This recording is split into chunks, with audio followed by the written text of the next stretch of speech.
مانشستر سيتي على بعد خطوة واحدة من حسم صفقة الجوهرة المغربية أيوب بوعدية.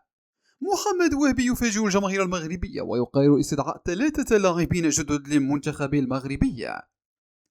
اقترب نادي مانشستر سيتي الإنجليزي من حسم صفقة اللاعب الدولي المغربي أيوب بوعدي في تطور قد يكون من أبرز صفقات الميركاتو الصيفي. بحسب المعطيات المتداولة فإن إدارة السيتي ترغب في إتمام انتقال اللاعب وسط الليل الفرنسي خلال الأيام المقبلة. النادي الإنجليزي كثف تحركاته بعدما أصبح يبحث عن إعادة ترتيب خطه وسطه استعدادا للمرحلة القادمة. يأتي ذلك بالتزامن مع اقتراب رحيل الإسباني رودري إلى برشلونة في صفقة تبلغ قيمتها حوالي 65 مليون جنيه استرليني.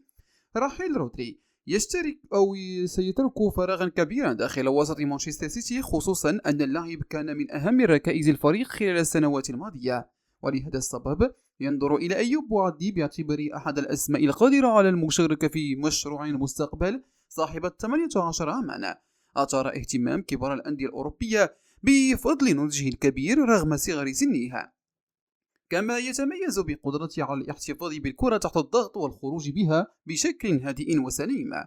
يملك أيوب بوعدي أيضا رؤية جيدة للملعب وقدرة على بناء اللعب من الخلف والتحكم في إيقاع المواجهات. هذه الخصائص جعلته يدخل حسابات السيتي بقوة، خاصة مع حاجة الفريق إلى لاعب قادر على التطور داخل المنظومة.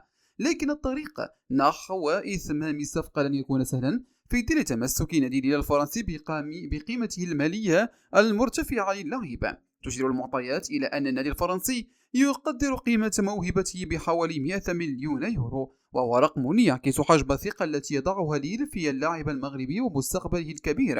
مانشستر سيتي من جانبه يريد حسم الصفقة بسرعة لتفادي دخول أندية أوروبية أخرى على الخط، وفي حالة تمت الصفقة سيكون أيوب بوعدي تحدي استثنائي أمامه بالانتقال إلى أحد أكبر الأندية في أوروبا في سن مبكر جدا، كما أن اللعب تحت الضغط المنافس في الدوري الإنجليزي الممتاز ودوري أبطال أوروبا سيشكل اختبارا مهما لتطويره. وبالنسبة للمنتخب المغربي فإن انتقال بوعدي إلى مانشستر سيتي قد يمنحه فرصة للتطور في أعلى المستويات كرة القدم الأوروبية.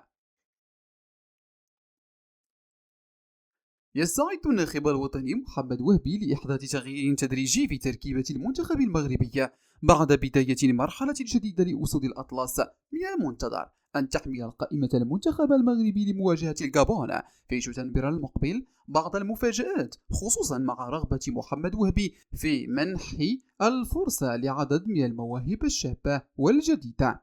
ويأتي هذا التوجه بالتزامن مع بداية تصفيات كأس إفريقيا المقبلة، ما يجعل كل استدعاء فرصة لاكتشاف عناصر جديدة.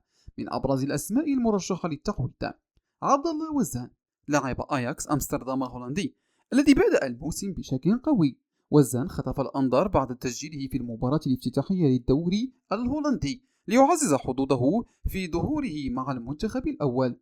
ولن يكون وزان الموهبة الجديدة الوحيدة المنتظر داخل قائمة وهبي، فالمدرب المغربي يتجه أيضا إلى منح الفرصة لكل من عثمان معمة وياسر الزبيري وعبد الحميد أيت بودلال. هذه الأسماء تمثل جزءا من جيل شاب يسعى محمد وهبي إلى دمجه تدريجيا داخل المجموعة الوطنية.